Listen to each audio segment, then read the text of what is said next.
શું કહેશો સાહેબ કિશોરભાઈ?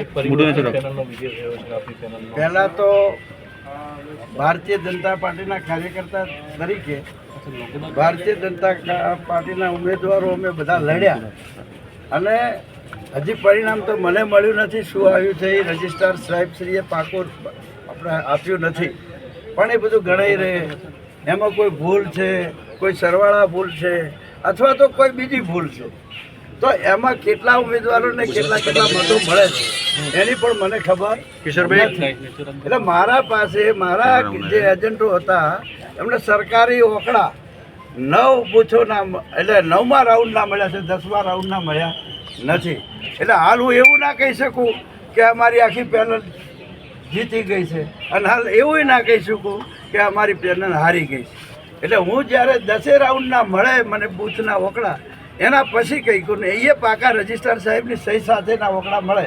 કારણ કે મને એવું લાગે છે કે કદાચ રસાકસી હોય, કોઈ 5-10 વોટે હારફેર હોય જીતમાં હોય, કદાચ મતગણતરીમાં કદાચ બોગસ વોટોમાં કોઈ અન્યાય થયેલો હોય, બોગસ વોટો નહીં કદાચ રદમાં, એટલે રદમાં કદાચ હમણાં અમારે એક સરપંચની ચૂંટણી હતી તો રદમાંથી જીતેલો ઉમેદવાર હાથ હતો, રદમાંથી 14 વોટે મળે હારેલો ઉમેદવાર જીતી.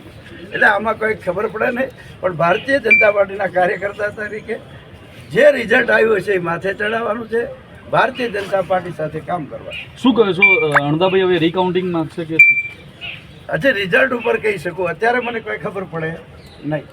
કેટલા જીતીએ છે કેટલા હારીએ છે એ મને આજની તારીખે હજી ખબર પડે નહીં, કારણ કે 9મા રાઉન્ડના ઓકળા નહીં. મેં રજિસ્ટ્રાર સાહેબને પૂછ્યું હતું કે મારા પાસે સરકારી અમારું રિઝલ્ટ આવ્યું નથી, હું બધું મેળવું, આખી 10 રાઉન્ડના ઓકળા મેળવું પછી જ કહી શકું. એટલે એ વાત છે, એટલે હું તમને અત્યારે કોઈ આપીશ નહીં શકું. પણ 100% વેપારી પેનલમાં અમારો એક જ ઉમેદવાર જીત્યો છે એ મને ખબર છે. એટલે ભારતીય જનતા પાર્ટીના કાર્યકર્તા તરીકે ભારત માતાની જય સાથે હજી પાકું રિઝલ્ટ આવ્યા પછી હું બાકીનું તમને જે પૂછશો એનો જવાબ આપીશ. ઓકે.